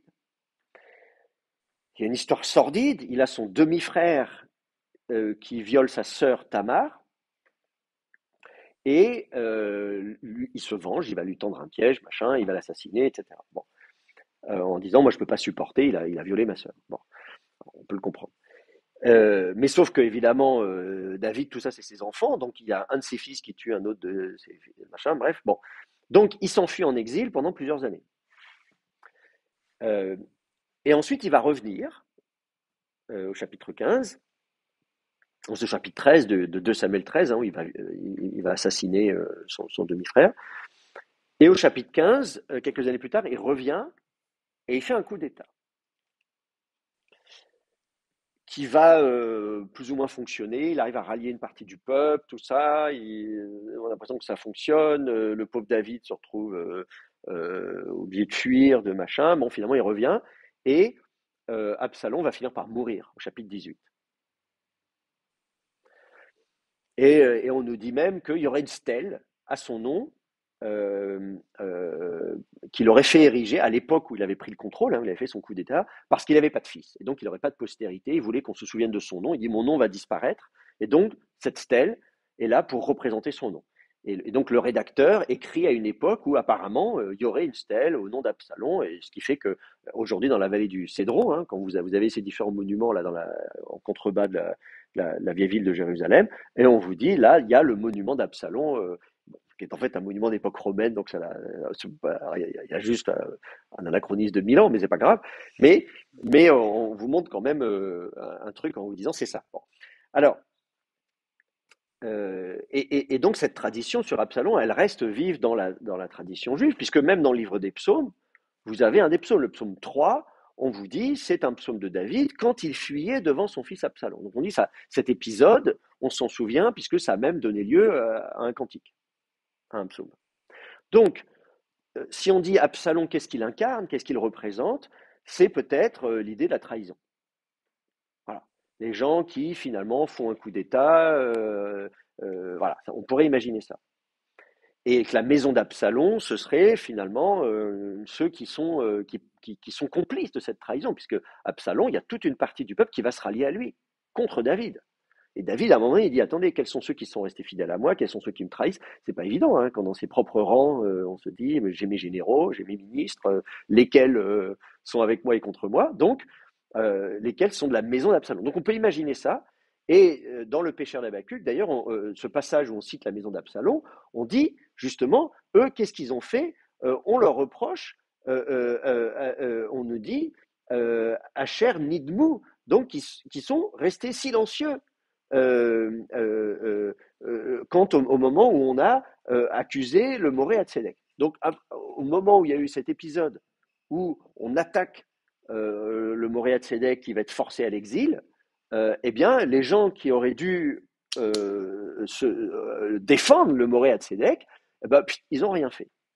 Et donc, on peut faire le parallèle avec l'histoire d'Absalom en disant, c'est pareil, quand il a fait son coup d'État, les gens auraient dû empêcher Absalom de faire son coup d'État, mais en fait, ils ont été complices. Ce qui fait que David a dû s'enfuir. Et donc, tout comme David a dû s'enfuir, le Moré Hatsedek a dû s'enfuir aussi. Il est parti en exil. Donc, on peut faire le parallèle et donc se dire que ce Absalom, c'est pas voilà, on compare l'attitude de ces gens-là à Absalom. Sinon, on peut aussi imaginer que c'est quelqu'un qui s'appelle vraiment Absalom. C'est aussi un prénom. Il y a des gens qui s'appellent Absalom, voilà. Donc, si vous cherchez un prénom pour je sais pas, votre chien, vous pouvez l'appeler Absalom si vous voulez. Voilà. Donc, méfiez-vous parce qu'il va peut-être prendre le pouvoir. Bon. Alors donc, et là, on a plusieurs candidats. Euh, Notamment si on s'intéresse à l'époque hellénistique, comme je disais, à l'époque, si on imagine un grand prêtre, que le prêtre impie, c'est vraiment un prêtre et qui à un moment donné prend le pouvoir, devient grand prêtre et veut s'enrichir, etc., euh, euh, alors on a des candidats. Il y a des gens qui s'appellent Absalom. Euh, dans le livre des Maccabées, on a deux personnages qui s'appellent Absalom, et chez Flavius Joseph, on a ces deux-là, et même un troisième. Tout ça à cette époque-là. D'abord, à l'époque de Jonathan Maccabée. Donc Jonathan Maccabée, c'est le frère de Judas Maccabée, vous savez, donc la révolte des Maccabées, c'est Mattathias et ses fils, Judas pour commencer, qu'on va surnommer le Maccabée, puis son frère Jonathan, puis son frère Simon. Voilà, donc c'est cette famille de prêtres. Et donc, Judas va être d'abord le grand prêtre, et puis après, Jonathan va lui succéder. Et donc, son frère Jonathan va être grand prêtre entre 152 et 143 avant Jésus-Christ.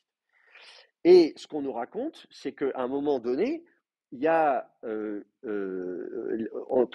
du côté des Séleucides, donc en Syrie, il y a des enjeux de pouvoir, puisque à l'époque, c'est Démétrios Ier qui est roi, mais Alexandre Ier Balas va essayer de prendre le pouvoir. Et donc, au milieu de tout ça, il y a un gars qui s'appelle Diodote, Tryphon, qui est au service d'Alexandre Ier Balas et qui lui-même va devenir roi après, etc. Enfin bref, bon. Donc tout ça, il y a des batailles internes. Et à un moment donné, Jonathan, lui, va, parce qu'ils sont bien obligés d'exister, hein, les Maccabées, ils sont obligés ils veulent étendre leur pouvoir et ils veulent pas non plus avoir à se battre. Donc ils profitent de ça pour pactiser avec Diodote Tryphon. Et à ce moment-là, on nous dit qu'un de ses appuis s'appelle Mattathias, fils d'Absalom. Donc on se dit, ah, donc il y avait un Absalom, mais on ne nous parle pas beaucoup de lui, on nous parle de Mattathias, fils d'Absalom, alors que là on nous parle de la maison d'Absalom. La maison d'Absalom, c'est souvent la descendance. Donc on peut dire, ah, ah la maison d'Absalom, c'est peut-être ce fameux Mattathias et d'autres membres de sa famille qui sont les alliés de Jonathan au moment où justement il va y avoir toutes ces intrigues de cour et cette guerre civile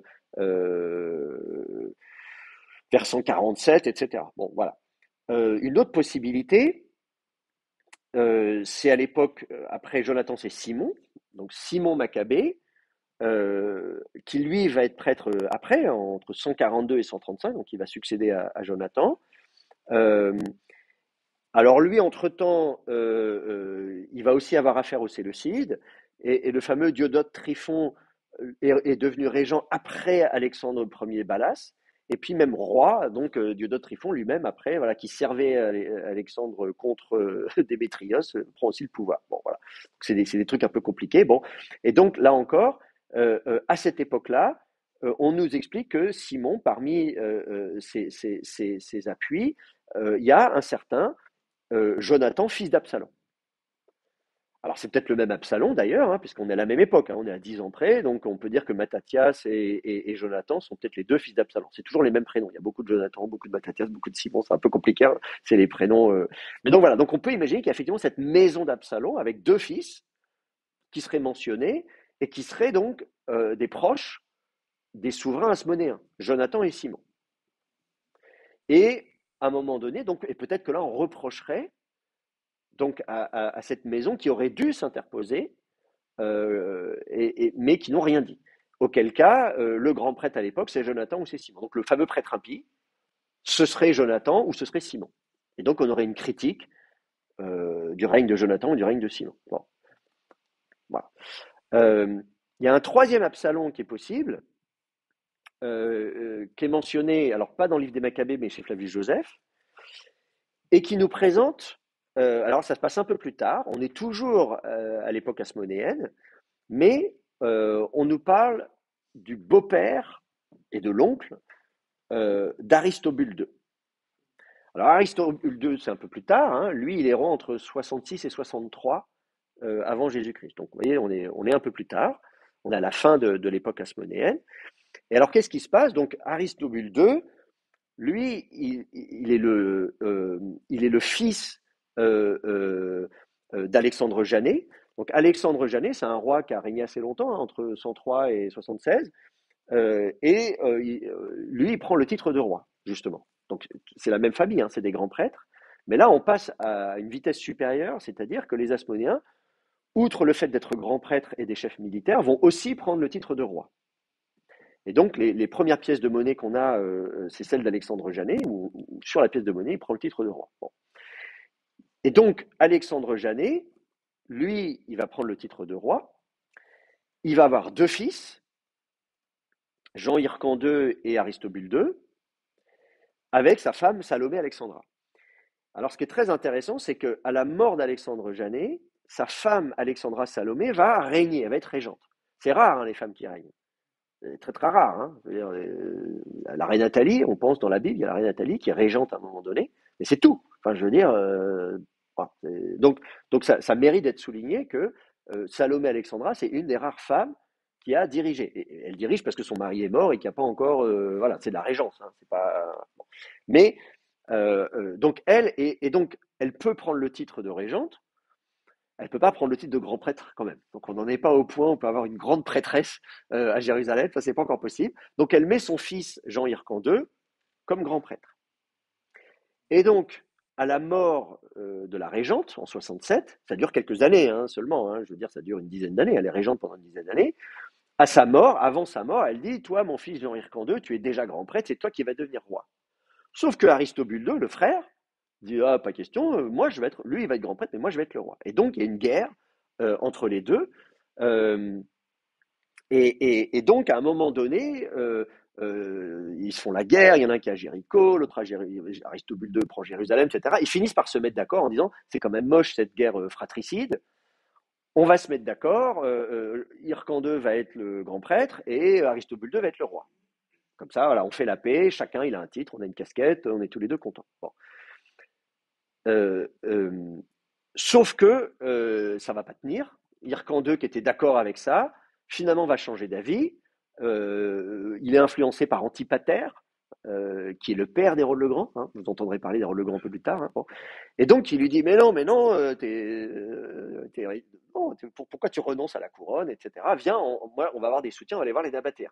Donc on va à Pétra chercher le roi nabatéen. Vous êtes déjà allé à Pétra, vous connaissez Pétra, les Nabatéens, il faut y aller. Hein. Si vous n'êtes pas allé, c'est vraiment magnifique. Bon, voilà. Donc on va chercher les Nabatéens et grâce aux Nabatéens, hop, on arrive comme ça on arrive même à assiéger Jérusalem, Aristobule II, etc. On a de nouveau la guerre. Et puis à ce moment-là, quand même, c'est l'époque, on est en 63, 64, hein, c'est Pâques 64 si mes souvenirs sont bons. Donc à ce moment-là, les Romains, Pompée est déjà hein, en train de conquérir la Syrie, etc. Et donc Pompée va venir et on dit il va arbitrer tout ça, etc., etc. Et Pompée fait semblant de parler avec les uns, avec les autres, il dit à chacun ce qu'il veut entendre. Et puis finalement, Pompée arrive et dit bah moi, hop, j'assiège Jérusalem. Et en 63, donc il annexe la Judée. Voilà, donc il prend, donc ça se termine comme ça. Et donc, le regard qu'on peut porter sur ces événements, c'est de dire, bah voilà, si les deux frères, ils avaient pu s'entendre, on n'aurait peut-être pas eu les Romains qui auraient envahi. Parce qu'une fois que les Romains ont envahi, bah après, ça y est, ils ont pris le pouvoir. C'est la fin de l'époque hasmonéenne. Ou presque. Il y aura un ethnarque, c'est-à-dire qu'à un moment donné, on va dire, oui, on peut avoir un ethnarque, mais qui ne sera pas roi. Et puis après, à un moment donné, il y aura quand même Antigone II, je crois, qui sera quand même... Euh, euh, le fils d'Aristobule II qui va être régent pendant quelques années, de 40 à 37 avant notre ère, puis après c'est Hérode le Grand qui va négocier d'avoir le titre de roi. Et c'est des roitelets, hein, on est bien d'accord, même c'est des vassaux, hein, même s'ils obtiennent des Romains d'avoir un titre, parce que éthnarque, bon c'est gentil, mais roi c'est quand même un peu plus, bon voilà. Donc ils négocient avec les Romains, mais malgré tout, il faut quand même dire ce qui est, c'est à l'automne 63, Pompée a pris Jérusalem, point barre. Bon. Et donc, à cette époque-là, on a un autre gars qui s'appelle Absalom, qui est l'oncle d'Aristobule II, et qui est aussi son beau-père. Donc, il est l'oncle et le beau-père d'Aristobule II. Donc, ça veut dire qu'Aristobule II s'est marié avec sa cousine, bon, ce qui se faisait beaucoup à l'époque. Bon. Alors, mais on ne nous dit pas s'il est oncle du côté de sa mère ou de son père. On pense qu'il est plutôt oncle du côté de son père. Donc, à ce moment-là, ça veut dire que ça veut dire que c'est Jean Hircan I, donc le père. Et donc à ce moment-là, on nous dit que Jean Hircan a eu 5 fils, mais on ne donne que 3 noms. Voilà, on ne donne que 3 noms, Aristobule I, Antigone I et Alexandre Janet. Donc on se dit, ah oui, on nous dit qu'il a eu 5 fils, on nous donne 3 noms, il en manque 2, peut-être qu'Absalon, c'est un de ses autres fils. Et donc la maison d'Absalon, ce serait cette branche, et du côté donc de cette famille-là, etc. Donc c'est possible aussi. Et à ce moment-là, si ça se passe à ce moment-là, c'est donc, voilà, vous voyez, dans les années 60-70 avant notre ère. Et là, on est dans cette guerre entre Jean Hircan II et Aristobule II. Bon. Euh, voilà, donc ça, c'est un peu les hypothèses qui sont proposées pour essayer de savoir euh, si on doit situer donc qui est ce prêtre impie. Alors, du coup, effectivement, il y en a qui disent, Dupont-Sommer, quand je dis il y en a, c'est notamment Dupont-Sommer, dit bah, le prêtre impie, c'est Hircan II. Il était grand prêtre. Euh, euh, à la mort de sa mère, il est devenu roi. Euh, et Aristobule II lui a fait la guerre pour être roi. Il s'était mis d'accord pour que ce soit Aristobule II le roi, mais finalement, voilà, il est allé chercher de l'aide avec les Nabatéens. Il s'est compromis avec Antipater qui était un Iduméen, donc les Iduméens, les Nabatéens, etc. Donc, et puis finalement, ça a abouti avec l'arrivée des Romains, etc., etc. Et d'ailleurs, quand Dieu dit qu'il l'a livré aux mains de ses ennemis, bah, c'est les Romains. Voilà. Et donc, ça c'est le prêtre impie. Quand on nous dit, voilà, ça s'est mal terminé pour lui, bah, parce que voilà, c'est l'arrivée des Romains. Donc c'est comme ça, si vous lisez les écrits intertestamentaires, il y a des notes de bas de page, tout est Dupont-Sommer comprend ça comme ça. Alors c'est pas l'hypothèse la plus fréquente. Quand vous lirez, si vous lisez, disons, des choses concernant justement cette histoire de prêtre impie, de maître de justice, etc., Qumran et machin truc, la plupart du temps, on va vous dire que c'est Jonathan Maccabée. Le premier candidat que je vous ai dit tout à l'heure, on va souvent dire c'est lui. Euh, euh, on a proposé ou son frère Simon, mais moins souvent quand même. On a également proposé Alexandre Janet, je vous disais, c'est le premier qui prend le titre de roi. Il y en a peut-être un juste avant, mais on n'a pas de... Parce qu'il est question d'un royaume. On dit il a établi un royaume. S'il a établi un royaume, c'est donc qu'il a pris le titre de roi, mais c'est moins. Mais comme c'est quelqu'un qui a régné qu'un an, on ne le connaît pas beaucoup. Donc souvent on propose Alexandre Janet. Hircan II, comme je disais, euh, euh, ou même on a proposé aussi un peu plus tard encore Antigone II, le fameux celui qui va régner de 40 à 37 là. Ça a été proposé que c'était lui le prêtre impie. On a même proposé que le prêtre impie serait le grand prêtre Anan. Donc là, on est encore plus tard, on est un siècle après, dans les années 60 de notre ère, hein, en 62 après Jésus-Christ. C'est le grand prêtre à l'époque à Jérusalem, et c'est celui qui, selon Flavius Joseph, a fait tuer Jacques, hein, le frère de Jésus, le chef de la communauté des Nazoréens à Jérusalem. Et on dit c'est lui qui a fait exécuter Jacques. Et donc on a dit c'est lui le prêtre impie, parce que voilà, il est méchant puisqu'il a tué Jacques, et donc le, le Moré Tzedek, ce serait Jacques, du coup, hein, voilà, par exemple. Voilà. Euh, il a même été proposé que le prêtre impie, c'est Jésus. Ça, je trouve ça sympa. Ça a été proposé aussi en disant, en fait, là, cette guerre que vous voyez entre le prêtre impie et le maître de justice, c'est Jean le Baptiste. Et donc, il y a les disciples de Jean le Baptiste. Et vous savez qu'à un moment donné, même dans les Actes des Apôtres, on rencontre des disciples de Jean le Baptiste, etc. Mais avez-vous reçu l'Esprit Saint? Bah non, etc., etc. Bon.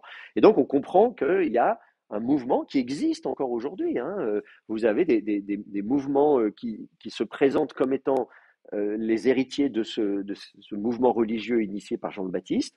Euh, et donc, il y a des Elkassaïtes, etc. Enfin, il y a tout un tas de mouvements décrits dans l'Antiquité et jusqu'à aujourd'hui qui se présentent comme étant les héritiers. Et donc, ce mouvement-là, évidemment, aurait vu Jésus comme un concurrent et qui aurait dérivé, vous voyez. Et donc le maître de justice, ce serait Jean le Baptiste, qui aurait critiqué Jésus et qui se serait fait chasser par Jésus, etc., etc. Bon, là, vous pouvez imaginer tout ce que vous voulez, hein. C'est bon. Alors évidemment, dans tout ça, on a un problème quand le Carbone 14 vous dit que ce manuscrit, il date du 1er siècle avant notre ère. Donc voilà. Donc là, c'est un peu toutes ces hypothèses-là, elles sont un peu, voilà, elles sont un peu difficiles à justifier. Alors, euh, on peut aller plus loin dans l'interprétation en revenant à Habakkuk, le texte d'Habakkuk, et l'interprétation qui est faite du prophète Habakkuk. Comme je vous disais, l'idée, c'est d'aller chercher dans le prophète Habakkuk, à chaque fois qu'on mentionne quelque chose, pas simplement des termes génériques, le méchant, le juste, mais même des entités plus précises, le Liban, il faut qu'il y ait une correspondance. On va faire des correspondances. Or, il y a une autre correspondance qui est faite dans le livre, dans le pécher d'Habakkuk par rapport au livre d'Habakkuk, et cette correspondance, elle est faite avec une population qu'on appelle les Kittim, les habitants de Ket, ou je ne sais pas comment il faut le prononcer, voilà, qu'on appelle un Kitti, donc des Kittim au pluriel. Euh, et là, avec ça, on a peut-être une solution pour comprendre d'abord le cadre interprétatif de ce péchère, et aussi de mieux comprendre aussi les techniques interprétatives qu'on va retrouver ailleurs. Mais je vois qu'il est déjà 55, donc je vais peut-être laisser ça pour la prochaine fois. Euh, et juste vous demander si vous avez des questions à ce stade. Est-ce qu'il y a des questions? Oui. Je me souviens plus bien, mais le prophète Habakkuk, c'est quel siècle pour le prophète en lui-même? Alors justement, le prophète Habakkuk, on en avait parlé la dernière fois, justement, j'avais fait un petit topo justement sur Habakkuk. Lui, il n'est pas daté. Voilà, si tu regardes, on te dit ce qu'a vu Habakkuk, voilà, etc., etc., jusqu'à quand. Et tout ce qu'on sait, c'est que Dieu dit à un moment, donc il dit le peuple est impie, ton peuple est impie et tu ne fais rien. Dieu va dire, mais si, je vais envoyer les Chaldéens. Et c'est eux qui vont punir. Et après, le Habakkuk va dire quoi? Les Chaldéens, mais ils sont encore pires. Donc tu vas prendre un peuple encore plus impie pour châtier un peuple impie. C'est bizarre. Bon. Et donc, vous voyez, ici, c'est au verset 6, je suscite les Chaldéens. Alors, les Chaldéens, on nous dit que c'est un peuple terrible qui prend le pouvoir, etc. Donc, la prise de pouvoir des Chaldéens, ça correspond à l'époque néo-babylonienne. Donc, c'est la fin du royaume de Juda, pour faire simple. C'est le 7e siècle, c'est la fin du 7e siècle et le début du 6e siècle, la fin du royaume de Juda. Donc, c'est pour ça qu'on situe, même si on ne dit pas la énième année du règne de tel roi, etc., le prophète Habakkuk n'est pas daté de façon précise comme ça, mais c'est à peu près de cette époque-là. Et justement, ce qu'on va voir la fois d'après, c'est qu'est-ce que le pécheur va faire de ces Chaldéens? Qu'est-ce qu'on va en faire dans le pécheur d'Habakkuk? Qu'est-ce qu'on en fait de ces Chaldéens? Autre question, remarque? Oui. Donc, du coup, ça, c'est le plus vieux commentaire qu'on ait de disponible. On est un peu au 1er siècle avant Jésus-Christ. Voilà, on a ce document qui a été copié au 1er siècle avant Jésus-Christ. Donc, va se poser la question de savoir est-ce que c'est une copie d'une œuvre littéraire plus ancienne? Voilà, c'est ça la question. C'est cette tradition interprétative. Est-ce qu'on peut remonter plus loin dans le temps? Mais en tout cas, la date la plus tardive, hein, le terminus antequem, comme on dit, c'est le 1er siècle avant notre ère. On a déjà ce manuscrit, on a un document écrit du 1er siècle avant notre ère qui dit on fait déjà ça au 1er siècle avant notre ère. Peut-être avant, mais en tout cas au moins à cette époque-là. Voilà. Parce que là, on est quand même des siècles après l'écriture. Alors on verra, euh, on verra des cas de possible intertextualité au sein de la Bible hébraïque. Ça, c'est ce qu'on peut faire, ou des reprises, etc., etc. Et ça va être un peu compliqué parce que la question, c'est à partir de quel moment est-ce qu'on arrête le phénomène de réécriture qu'on est en train de voir dans le cours sur la Torah. Je suis désolé, il y a beaucoup de croisements entre les différents cours que je donne ce semestre, mais effectivement, la question va se poser de dire à quel moment est-ce qu'on arrête une réécriture qui montre, si je réécris un texte biblique, ça montre comment je le comprends. Hein, on disait même la traduction grecque. Traduire, c'est déjà interpréter. Donc ça, on en a parlé hein, dans ce même cours. Donc on peut déjà dire, ça c'est déjà une interprétation. Traduire, c'est interpréter. Donc à partir du moment où on traduit en grec vers le 3e siècle avant notre ère, on suppose, on n'a pas de manuscrit du 3e siècle, mais voilà, en tout cas à cette époque-là, ça suppose que on voit ce que les gens ont compris du texte. Donc il y a déjà une forme d'interprétation, mais c'est une forme d'interprétation qui cherche juste à dire est-ce que j'ai bien compris les mots employés et le sens des phrases. Là, on ne parle pas du même type d'interprétation, là on parle d'un vrai commentaire linéaire, verset par verset. Et ça, on n'en a pas avant. Voilà. Donc voilà, on peut trouver des traces plus anciennes. La traduction, c'est une interprétation. des références internes dans la Bible à d'autres textes bibliques. Moi, je ne sais pas si un prophète va faire allusion à des traditions de Moïse ou patriarcales, etc. On dit, bah oui, il a ses traditions, mais là où c'est pas clair, c'est est-ce qu'il fait un commentaire sur un texte biblique ou est-ce que ça peut être une tradition orale. Vous voyez. Donc c'est pour ça que je dis tout ça, c'est très compliqué. Là, ce qui est intéressant, c'est qu'on a vraiment on a quelque chose qui se présente comme une interprétation. Et on voit bien que là, on nous dit que le Moré Tzedek, on ne nous dit pas que c'est un prophète, on dit que lui, Dieu lui a révélé le secret des paroles des prophètes. On ne dit pas que c'est un nouveau prophète et qui va s'ajouter, il y a le prophète Isaïe, il y a le prophète machin, et un nouveau prophète. Non, non, non, il y a les prophètes, et là, on cherche à comprendre le sens, et notamment les secrets des paroles prophétiques. Voilà. C'est bon pour vous? Encore une question? En fait, au-delà de commenter les textes, ce qui m'intéresse, c'est à partir de, voilà, on peut pas savoir, en fait, les décliquants, les gens se disent, en fait, les prophètes, ils parlaient pas, ou pas seulement de leur époque, en fait, ils parlent de la nôtre, Ouais. même si on est des siècles, en fait, après eux. Alors, Et je me dis, ça pourrait, enfin, ça peut difficilement être quelqu'un qui savait rien en latin, qui sait, vous savez quoi, en fait, pas du, ce prophète a dit il y a 500 ans, en fait, il parle pas de ce qui s'est passé il y a 500 ans, en fait, non, il parle de tout de suite, en ouais. fait, Alors, on en reparlera parce qu'il faut, souvent, il faudra reboucler sur Daniel. Je dis tout à l'heure, on a le terme pécheur qui apparaît. Donc voilà, tout ça c'est lié. Il faut qu'on finisse ce travail sur le pécheur d'Habacuc. Et après, effectivement, on fera une synthèse et on essaiera de conclure un peu, de voir un peu si ça nous aide à y voir plus clair sur l'évolution dans l'histoire du judaïsme antique. À quel moment est-ce qu'on voit apparaître ce type de travail? Voilà, il est 10 heures, il faut qu'on se quitte. Merci d'avoir assisté à ce cours ici, en présentiel ou à distance, ou en direct ou en différé. Et on se retrouve très bientôt pour la suite du cours. Bonne journée à tous.